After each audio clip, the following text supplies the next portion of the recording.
स्वागत है आप सभी का आप सभी के यूट्यूब चैनल यूनिक क्लासेस में। तो देखिए, आप सभी की एक डिमांड आ रही थी कि केवीएस का जो सिलेबस है या फिर एग्ज़ाम पैटर्न है, केवीएस पीआरटी की बात कर रही हूँ आज मैं। तो बेसिकली पीआरटी के लिए आप सभी को जो एलिजिबिलिटी क्राइटेरिया है वो क्या है इसका, यानी कि अगर आपके पास बीएड नहीं है क्या तो भी आप पीआरटी का एग्ज़ाम दे सकते हैं। नेगेटिव मार्किंग होती है नहीं होती है, इंटरव्यू में किस तरीके से इंटरव्यू के मार्क्स जो हैं लिए जाते हैं, एग्ज़ाम पैटर्न क्या है, अगर आपको कुछ भी नहीं पता है तो आपके लिए वीडियो बहुत हेल्पफुल रहने वाली है। साथ ही साथ अगर आपको थोड़ा बहुत पता है और किसी किसी बात में कन्फ्यूज़न रहती है तो भी आपके लिए वीडियो बहुत हेल्पफुल रहने वाली है। एज लिमिट क्या है, वुमेंस के लिए क्या एज लिमिट है, ओबीसी एससी एसटी के लिए क्या है, सारी बातें की जाएंगी। तो देखते हैं, सबसे पहले हम एलिजिबिलिटी क्राइटेरिया देखते हैं। तो उससे पहले मैं आप सभी को बताना चाहती हूँ कि जो केवीएस होता है ये ओवरऑल जो इंडिया है वहाँ पर कहीं पर भी आपकी क्या हो सकती है, भर्ती हो सकती है। यानी कि अगर आपने केवीएस को क्लियर कर दिया, जैसे कि आपने सुना होगा DSSS, ये क्या है, ये दिल्ली के लिए होता है, समझ रहे हैं, ये दिल्ली के लिए होता है। यानी कि आप एग्ज़ाम देते हैं तो डायरेक्ट जो है आपका कहीं और नहीं जाएगा, आपकी जो पोस्टिंग होगी वो दिल्ली में ही होगी। पर केवीएस में क्या होता है, केवीएस में बिल्कुल अपोजिट होता है। केवीएस में कहीं पर भी आपका किसी भी स्टेट में इंडिया की आपकी भर्ती की जा सकती है, ठीक है, पोस्टिंग की जा सकती है। वहीं से आपको गवर्नमेंट की तरफ से क्वार्टर मिलते हैं, ठीक है। अब हम यहाँ पर देखेंगे एलिजिबिलिटी क्राइटेरिया, यानी कि हमने जान लिया केवीएस होता क्या है। अब एलिजिबिलिटी क्राइटेरिया और किस तरीके से जो केवीएस है वो DSSS से इजी है ये भी देखेंगे। इजीली बच्चे इसे क्या कर सकते हैं, आप सभी इसे क्रैक कर सकते हैं। तो चलिए देखते हैं और किन बातों की आपको सावधानियां रखनी है। तो देखिए, मैं यहाँ पर अपनी तरफ से कुछ नहीं बताऊंगी। मैंने यहाँ पर जो है केवीएस का एक नोटिफिकेशन आया हुआ है, वही नोटिफिकेशन दिखाकर आप सभी की जो बातें, जो डाउट्स वगैरह हैं वो क्लियर करने वाली हूँ। तो आप सभी देख सकते हैं। तो यहाँ पर हम पीआरटी की बात कर रहे हो। पीआरटी का आपको पता होगा, इसे कहा जाता है प्राइमरी टीचर, यानी कि वो टीचर जो 1 से लेकर 5 साल तक के बच्चों को पढ़ाते हैं। तो ये बात ध्यान रखनी है। तो ये होता है पीआरटी, प्राइमरी टीचर, ये तो आप सभी को पता होगा। अब एलिजिबिलिटी क्राइटेरिया की बात करते हैं। केवीएस हमें बहुत सारे जो है एक तरीके से ऑप्शन देता है जो हमें DSSS भी नहीं देता है। कैसे देता है वो मैं दिखाती हूँ, और इसीलिए इसे गोल्डन जो है अपॉर्चुनिटी कही जाती है DSSS के बदले में। और अब की बार आपको पता होगा इस साल केवीएस की जो भर्तियां निकलने वाली है वो भी पीआरटी को लेकर बड़ी ज़बरदस्त निकलने वाली है, मैंने आप सभी को बताया था। तो देखते हैं, 4000 से भी ज़्यादा निकलने वाली है। और 4000 में से भी अगर आपका सिलेक्शन नहीं हो पाता है तो आप सोचिए, आपको सिलेक्शन लेना ही है। और आप देखिए, क्या पता आपके अंदर भी वो काबिलियत हो जो क्या है, आप पीआरटी के टीचर बन सकते हैं। तो एलिजिबिलिटी की बात करें तो सबसे पहली बात, क्वालिफिकेशन क्या होनी चाहिए। तो ये जो केवीएस है वो अपना सिलेबस भी खुद ही जो है पीडीएफ के तौर पर निकालता है। आपको ध्यान रखना है, अपना सिलेबस भी देता है, एलिजिबिलिटी क्राइटेरिया भी बताता है। जैसे कि DSSS भी कभी भी अपना जो है सिलेबस जारी नहीं करता, पर केवीएस जो होता है वो सिलेबस जारी करता है, केंद्रीय विद्यालय। अब यहाँ पर क्वालिफिकेशन की बात कर रहे थे, तो सबसे पहली बात सीनियर जो यहाँ पर कहा गया है, यहाँ पर देखो सीनियर सेकेंडरी का मतलब यहाँ पर बताया गया है कि 12th क्लास जो हो उसमें आपके कितने मार्क्स आने चाहिए, 50%, एटलीस्ट फिट जो 50% मार्क्स है वो आने कंपलसरी है। अगर नहीं है आपके 50% मार्क्स क्लास 12th में तो आप एलिजिबल नहीं हैं। तो आगे का प्रोसेस देखने का कोई भी सवाल नहीं उठता है। पहली बात ये हो गई। दूसरी बात, अगर आपके 12th क्लास में 50% एटलीस्ट का, इससे ज़्यादा कितने भी हो सकते हैं, तो 50% अगर हैं तो आप क्या है, इसके बाद दूसरी चीज़ होनी चाहिए, वो क्या है, आपका जो है डिप्लोमा होना चाहिए, ठीक है, डिप्लोमा होना चाहिए एलिमेंट्री एजुकेशन में। किसी भी उससे किया जा सकता है, किसी और नाम से भी जाने जा सकते हैं, जेबीटी बोलते हैं, कोई इसे जो है अनदर नाम से, बहुत सारे नामों से जाना जाता है ये, तो जेबीटी वगैरह जैसे डिप्लोमा कह देते हैं, 2 साल का डिप्लोमा होना चाहिए, ठीक है, आपको ये ध्यान रखना है। दूसरी बात, अगर ये नहीं है तो इसको लेकर भी जो केवीएस है यहाँ पर क्या है, आप सभी को चॉइस दे रहा है। क्या चॉइस दे रहा है, आपको दिख रहा होगा ये और लिखा हुआ। अब यहाँ पर चॉइस दी गई है, अगर आपके पास ये डिप्लोमा नहीं है तो आपके पास क्या होना चाहिए, 12th क्लास में जो आपके 50% मार्क्स है वो होने तो कंपल्सरी है। फिर इसके बाद ऑप्शन देता है, अगर आपके पास डिप्लोमा नहीं है तो 4 साल का, ठीक है, ध्यान दीजिए, 4 साल का आपके पास क्या होना चाहिए, बैचलर ऑफ एलिमेंट्री एजुकेशन, जिसे BLED भी कहा जाता है, तो ये होना चाहिए 4 साल का, ठीक है, आपको ध्यान रखना है। अगर ये भी नहीं है तो भी वो ऑप्शन दे रहा है। ये 2 ऑप्शन यानी कि जो ऊपर के 2 ऑप्शन थे, अगर ये भी आपके पास नहीं है तो वो तीसरा विकल्प भी दे रहा है।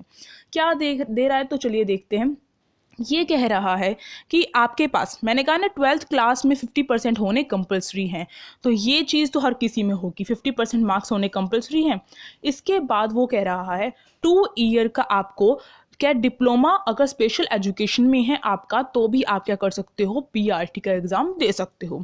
किसमें, केवीएस में। यहाँ पर केवीएस की बात हो रही है। अगर ये भी नहीं है तो वो आपके पास एक गोल्डन अपॉर्चुनिटी क्यों कही जाती है केवीएस को पीआरटी के लिए स्पेशली, तो मैं आपको बताती हूँ अभी। तो देखो, ये इसलिए कहा जाता है क्योंकि जो यहाँ पर पीआरटी है, इसमें जो केवी है वो क्या कर रहा है, आपको एक बहुत ही बेहतरीन मौका दे रहा है। मानिए आपके क्या है, क्लास 12th में आपके 50% मार्क्स नहीं हैं, ठीक है, तो इस वजह से आप क्या है एग्ज़ाम ना दे पाए, तो इसलिए केवी ने क्या किया, केवीएस ने क्या किया, अगर 50% मार्क्स नहीं है आपके, तो आप क्या करेंगे, आपके पास, और आपके पास अगर कोई भी डिप्लोमा नहीं है, 2 साल का डिप्लोमा भी नहीं है, तो आपके पास एक और ऑप्शन दिया है, और ये बहुत बड़ा ऑप्शन है अगर देखा जाए फ़िलहाल इस टाइम पर। ग्रेजुएशन में आपके 50% मार्क्स होने चाहिए। ग्रेजुएशन यानी कि आपकी जो आपने बीए की होगी, तो बीए में आपके 50% मार्क्स, एटलीस्ट 50% मार्क्स होने चाहिए। अगर 12th में नहीं है तो वो कह रहे हैं बीए में 50% मार्क्स होने चाहिए, ठीक है। अब यहाँ पर आप ये मत करिएगा कि मेरे पास 12th में 50% मार्क्स नहीं है पर डिप्लोमा 2 साल का है, तो क्या मेरा ग्रेजुएशन में 50% मार्क्स आ गए हैं, क्या उसको लेकर जो है केवी में मैं अप्लाई कर सकती हूँ? नहीं, बिल्कुल भी नहीं। क्यों? क्योंकि ये जो आपको जितने ऑप्शन दिए गए हैं, जितनी बातें लिखी गई, जैसे कि ये वाला बात कहूँ मैं, ये पूरी की पूरी एक ये जो लिखा गया ये पूरा होना चाहिए। आप इसको दूसरे से रिलेट नहीं कर सकते हैं, ठीक है। अब यहाँ पर जो एक विकल्प, यहाँ पर गोल्डन अपॉर्चुनिटी मैं जिसे कह रही हूँ कि आपका क्या है, ग्रेजुएशन में 50% मार्क्स होने चाहिए और इसके साथ बीएड की होनी चाहिए। पीआरटी में आपको बीएड की होनी चाहिए। अगर आपके पास ऊपर के कोई भी ऑप्शन नहीं है तो बीएड की हुई है, यानी कि बीएड बहुत सारे कर लेते हैं टीजीटी के लिए, पीजीटी के लिए, ठीक है। तो वो D++ भी क्या है, बीएड वालों को एलिजिबिलिटी नहीं देता है, किसके लिए, पीआरटी के लिए। पर यहाँ पर केवी में क्या है, आपको बहुत बहुत बहुत बड़ी जो अपॉर्चुनिटी यही कही जाती है कि बीएड वालों को भी यहाँ पर एलिजिबल माना जाता है, किसके लिए, पीआरटी के लिए। बीएड वाले भी कर सकते हैं, ठीक है। तो ये तो होगी क्वालिफिकेशन की बात, इनमें से कुछ भी है तो आप क्या है, एलिजिबल हो प्राइमरी टीचर के लिए।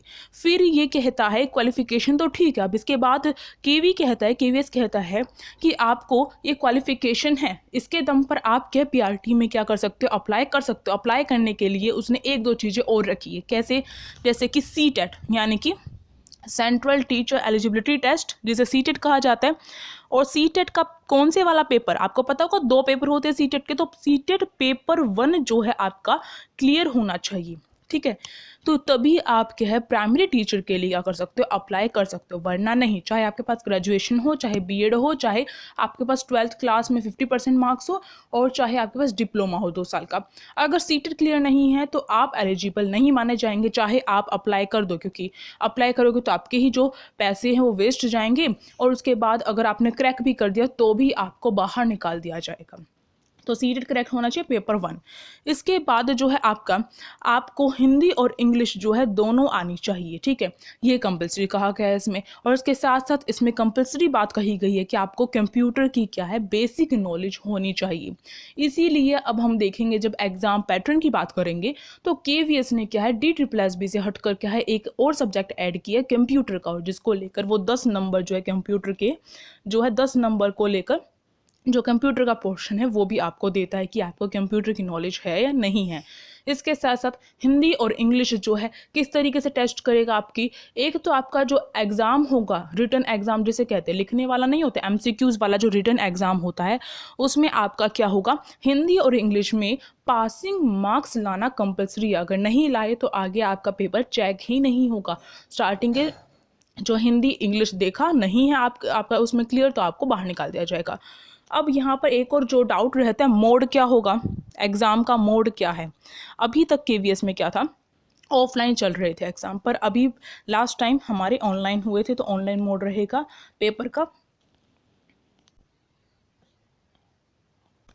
पैटर्न की बात करें इसके केवी के पीआरटी एग्जाम के पैटर्न की बात, तो इसमें आपका पार्ट 1 और पार्ट 2 होता है, यानी कि टायर 1 और टायर 2 भी कह देते हैं, जिससे पेपर 1 या पेपर 2 भी कह देते हैं। पर ये अलग अलग पेपर नहीं होते हैं, एक ही में होता है आपका, बस पार्ट्स डिवाइड है इसके अंदर आपका, ठीक है, सेक्शन डिवाइड है।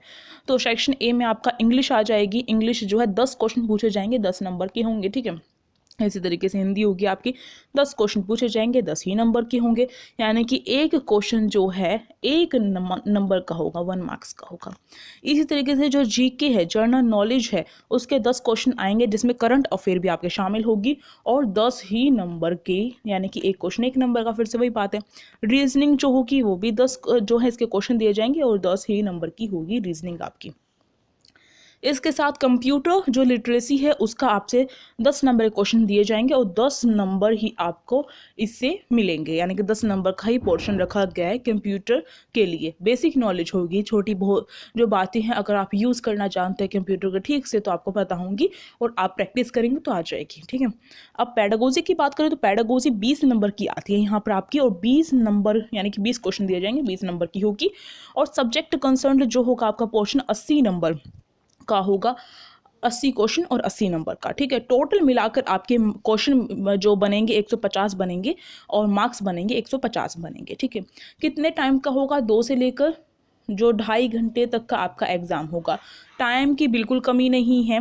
अगर देखिए 150 क्वेश्चन के लिए 2.5 घंटा इन्होंने टाइम दे रखा है, काफ़ी टाइम है, तो टाइम की कमी जो कहते हैं बच्चे। और इसके साथ साथ बहुत बड़ी बात है, नेगेटिव मार्किंग यहाँ पर नहीं होती है।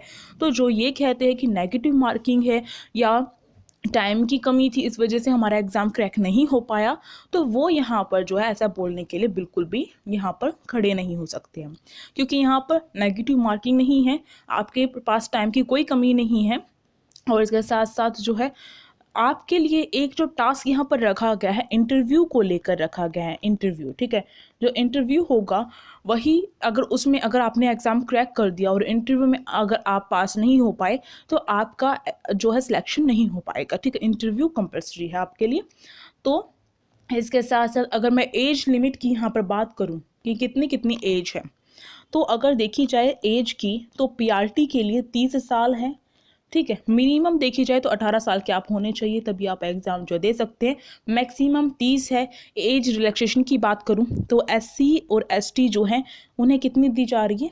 एससी और एसटी को 5 साल की जो एज रिलैक्सेशन है वो दिया जा रहा है। अब यहाँ पर अगर मैं बात करूँ जो ओबीसी है, ओबीसी को कितना दिया जा रहा है? ओबीसी को 3 साल का दिया जा रहा है, यानी कि अगर आप एससी हैं या एसटी हैं तो 30 में 5 ऐड कर लो, 35 साल तक आप क्या कर सकते हैं, आप एलिजिबल हैं इसके लिए। अब यहाँ पर मैं अगर वुमेंस के लिए बात करूँ, क्योंकि मैंने जैसे कहा था DSSB में अब केस लास्ट टाइम ही हुआ था कि आपकी जो एज है वो बढ़ाई गई थी, वुमेंस के लिए एज रिलैक्सेशन किया गया था। पर यहाँ पर केवी में क्या है, वुमेंस के लिए भी जो है एज जो है वो रिजर्व की गई है, और बहुत ज़्यादा की गई है, 10 साल तक, ठीक है। यानी कि 30 में 10 ऐड कर लो, 40 हो जाएगी। 40 तक की जो भी हमारी फीमेल हैं वो क्या कर सकती है, एग्ज़ाम दे सकती है पीआरटी का। तो अगर देखा जाए बहुत ज़्यादा स्कोप है आप सभी का पीआरटी में सिलेक्शन का, 4000 से ज़्यादा वैकेंसीज निकलने वाली है इस साल।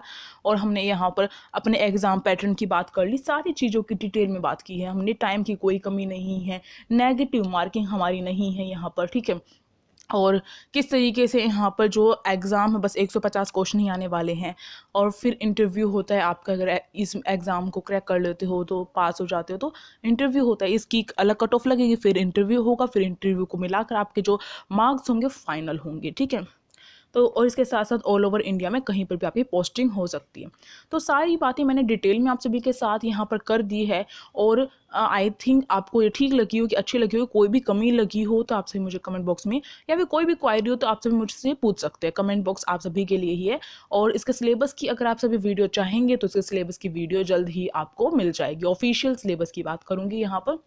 बहुत सारे आप सभी को जो है ऐसे ही सिलेबस बता देते हैं, पर हमें जब ऑफिशियल सिलेबस मिला हुआ है तो हम ऐसे ही सिलेबस क्यों बताएं। तो ऑफिशियल सिलेबस की बात करेंगे इसके, ऑफिशियल हर सब्जेक्ट का, या कहूँ हर जो भी पोस्ट निकलती है इसकी, तो हर पोस्ट के लिए ये सिलेबस जो होता है ऑफिशियल सिलेबस अपना जारी करता है। और वैकेंसीज बहुत जल्द आने वाली है केवीएस की, पर आपको क्या है, अभी से तैयारी स्टार्ट करेंगे तभी हो पाएगा। अब आप सोचेंगे कि अभी जो है नोटिफिकेशन नहीं आया, नोटिफिकेशन के वेट करते हैं। तो अगर नोटिफिकेशन का वेट करेंगे तो केवी क्या है, 1 महीने 2 महीने के अंदर एग्ज़ाम भी ले लेता है नोटिफिकेशन जारी करने के बाद। और उसके बाद फिर वो एक यानी कि एग्ज़ाम होने के बाद 1 महीने के अंदर इंटरव्यू भी हो जाता है। बहुत तेज़ जो प्रक्रिया कही जा सकती है, और बहुत जल्द आप सभी अगर अभी से तैयारी करेंगे तो बहुत जल्द आपके हाथ में नौकरी होगी। ठीक है, तो गोल्डन अपॉर्चुनिटी है, बहुत बड़ा चांस है, बीएड वाले भी एलिजिबल है यहाँ पर। तो ये बीएड वाले ये भी नहीं कह सकते हैं अगर पीआरटी का एग्ज़ाम होता तो मैं जब ही कर देता। अब यहाँ पर मौका दिया जा रहा है, आप कर सकते हैं। तो अभी फ़िलहाल आपको जो है इंटरव्यू की तैयारी ना करके आपको यहाँ पर जो है आपका फर्स्ट फोकस यहाँ पर ये होना चाहिए कि पेपर 1 क्रैक करना है। ठीक है, पेपर 1 क्रैक हो गया, 1 महीने का टाइम दिया जाएगा, प्रैक्टिस करो कैसे भी करो, और फिर उसके बाद इंटरव्यू जो है आप कर सकते हो क्रैक, और उसके बाद आपका सिलेक्शन हो जाएगा। तो सिलेक्शन का सपना पूरा करना है तो मेहनत तो आपको ही करनी पड़ेगी। अब यहाँ पर अगर आपकी कोई क्वायरी है तो कमेंट बॉक्स है, उसमें कर सकते हो। टेलीग्राम जो ग्रुप है उसको जाकर ज्वाइन कर सकते हो, वहाँ पर आप सभी के साथ बहुत सारी चीज़ें शेयर की जाती हैं, और उसके साथ साथ वहाँ पर भी कमेंट बॉक्स में मुझसे पूछ सकते हो। अब जो है हम मिलेंगे नेक्स्ट जो वीडियो होगी उसमें। आप लाइक शेयर एंड सब्सक्राइब करना बिल्कुल मत भूलिएगा। Thank you so much.